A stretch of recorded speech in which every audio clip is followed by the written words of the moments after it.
Google data centre కాదు, Adani data centre అని చెప్పి మనం అదానీకి సంబంధించినటువంటి డేటా సెంటర్ ఇది, అప్పట్లో కుదుర్చుకున్న ఒప్పందం, ఇది లీజుకు ఇవ్వబోతున్నారు అనేది మొట్టమొదటిసారిగా తెలుగు మీడియాలో అనుకోండి, సోషల్ మీడియాలో అనుకోండి, మనమే ఫస్ట్ పెట్టింది, చెప్పింది కూడా. అంటే మనం తీసుకున్న డేటా కానీ సోర్స్ కానీ అంత క్లియర్గా ఉన్నది, 100% నిజము అనడానికి ఇది ఒక నిదర్శనం. ఎలా అంటే ఆల్టర్నేటివ్ మీడియా అనే ఒక యూట్యూబ్ కొట్టడానికి ఆర్ రాజగోపాలన్ అని ఒక సీనియర్ జర్నలిస్ట్గా చెప్పబడుతున్న ఒక వ్యక్తి ఇచ్చిన ఇంటర్వ్యూ చూడండి. ఈ ఇంటర్వ్యూ చాలా నీట్గా, ప్లాన్డ్గా, పకడ్బందీగా ప్లాన్ చేయడం జరిగింది. అదేంటి అంటే ఆంధ్రప్రదేశ్ ప్రభుత్వం చాలా మంచి గవర్నెన్స్ ఇస్తుంది, అందుకనే అదానీ డేటా సెంటర్ అక్కడికి వెళ్ళింది అని. Okay, fine. వాళ్ళ టార్గెట్ ఆంధ్రప్రదేశ్ ప్రభుత్వంలో మంచి ప్రభుత్వం ఉంది అని చెప్పడమే. ఈ క్రమంలోనే ఆయన నిజం చెప్పింది ఇది అదానీది అని. మరి అదానీ గురించి ఎందుకు మాట్లాడరు? అదానీ డేటా సెంటర్ ఇది అని చెప్పేసి ముందు నుంచి చెప్తుంది. ఫస్ట్ మొదలుపెట్టింది మనమే. కావాలంటే చెక్ చేసుకోవచ్చు, ఎక్కడైనా చెక్ చేసుకోవచ్చు. ఓకే, ఇప్పుడు ఈ ఆర్ రాజగోపాలన్ చేసిన ఇతరత్ర కామెంట్లు చూస్తే మీకు విషయం అర్థమవుతుంది. ఒకటి, తెలంగాణలో ఒక ముఖ్య నేత బంధువు ద్వారా కాంట్రాక్టర్ల దగ్గర నుంచి ప్రతి ప్రాజెక్టులో వసూళ్లు చేస్తున్నారు అని ఈ రాజగోపాలన్ చెప్పేది. తెలంగాణలో ఒక ముఖ్య నేత బంధువు ద్వారా. అసలు సౌత్లో ఇతర చోట్లకి ఎందుకు వెళ్ళలేదో తెలుసా అంట. ఎన్ని చోట్లకి వెళ్తుంది ఒక కంపెనీ?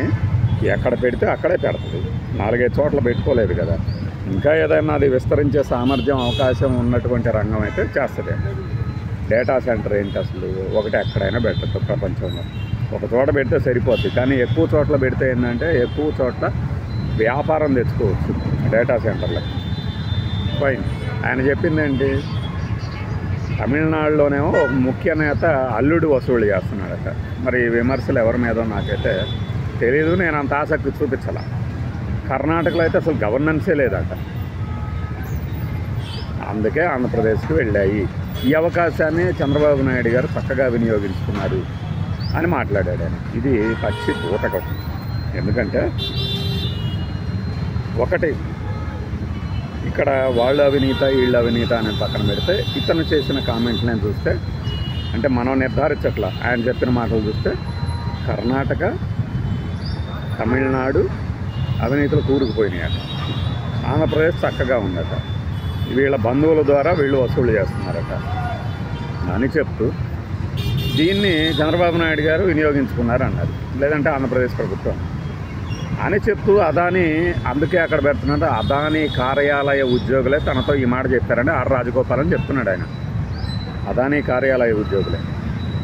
ఇది నిజమైతే, అంటే ఆయన చెప్పిన మాట ఆయనే నిజమైతే, మరి అదానీ డేటా సెంటర్ ఒప్పందం ఎందుకు బయట పెట్టలా? అదానీ డేటా సెంటర్ ఎప్పుడు కుదుర్చుకున్న ఒప్పందం ఆంధ్రప్రదేశ్ ప్రభుత్వంతో? 2022, 2023లో చివరిలో ఈ శంకుస్థాపనలు. అంటే ఈ డేటా సెంటర్ ఎవరిది? క్లియర్గా అర్థమవుతుంది కదా. అంటే ఇంకా నయం, రేపు సిఐఏ సదస్సు అంటే ఏదో ఊరికే దాని గురించి సిఐఏ సదస్సు ఐక్యరాజ్య సమితి సదస్సు ఏదో ప్రతి సంవత్సరం పెట్టేదానిలాగా అంత బిల్డప్ ఇవ్వకండి. ప్రతి రాష్ట్రం ఇట్లాంటి సదస్సులు పెట్టుకుంటుంది.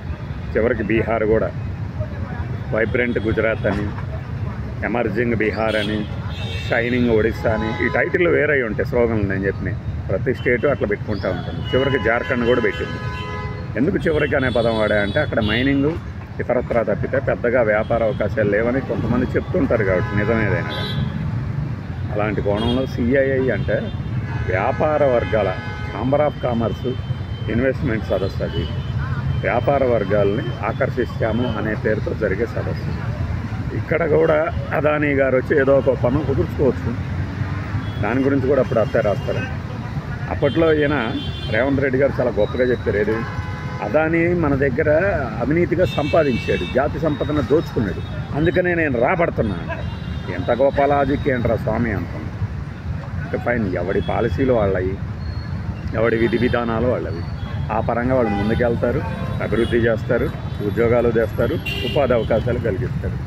వాటి గురించి కాదు. కానీ ఫస్ట్ మనం ఓపెనింగ్ చెప్పినట్లు ఒకటి అది అదానేది, ఆ విషయం మనమే ముందు చెప్పినందుకు క్రెడిట్ తీసుకుంటాం, అందులో సందేహం లేదు.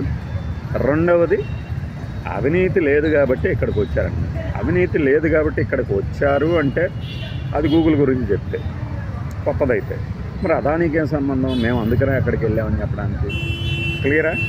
సందేహాలు ఇంకా ఎవరికైనా ఉంటే వైఎస్ఆర్సీపీ వ్యతిరేకించింది అనేవాళ్ళ ఏం చేస్తారు మీ ఇష్టం. వైఎస్ఆర్సీపీ వ్యతిరేకించలా, ఇది మా హయాంలోనే వచ్చింది అని చెప్పారు. వీళ్ళు ఏమంటారు, అబ్బబ్బా నీ హయాంలో వస్తే పెద్దానికి బయలుదేరుతాం, నీకు ఇంకా ప్రభుత్వం ఉంటే ఇంకా తీసురా. ఆయన ప్రభుత్వంలో లేడు కదా ఇప్పుడు. ఆయన ప్రభుత్వంలో కైనెటిక్ మోటార్స్ సీఈఓ వచ్చేళ్ళింది లేడీ ఒక ఆయన, అలానే ఇంకా 2-3 వచ్చేళ్ళారు. మీరు వాళ్ళతో చర్చలు ప్రారంభించండి మళ్ళీ. మరి ఇప్పుడు మనం హిందూజా గ్రూప్తో ఒకటి ఒప్పందం చేసుకున్నాం కదా, ఆ తర్వాత రోజు ఆయన హిందూజా గోపిచంద్ హిందూజానో ఎవరో ఆయన చనిపోయాడు పాపం. వాళ్ళ దగ్గర నుంచి ఇంకా తీసురండి.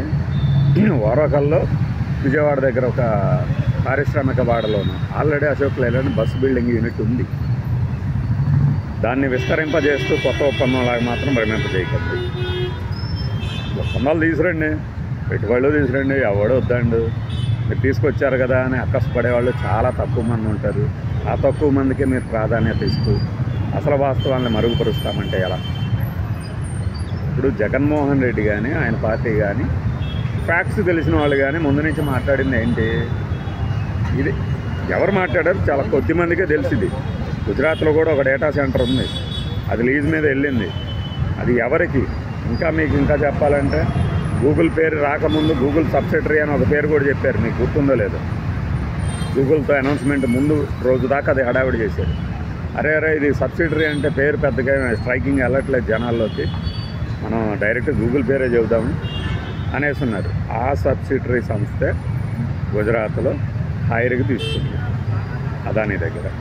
ఫైన్, ఇలాంటి డేటా కలెక్ట్ చేసుకోండి. ఇప్పుడు ఎవరన్నా ఏదో ఒక విద్యుత్ ఒప్పందం అంటున్నారు, వాటి డీటెయిల్స్ కూడా చెప్తా ఉన్నాం మనం.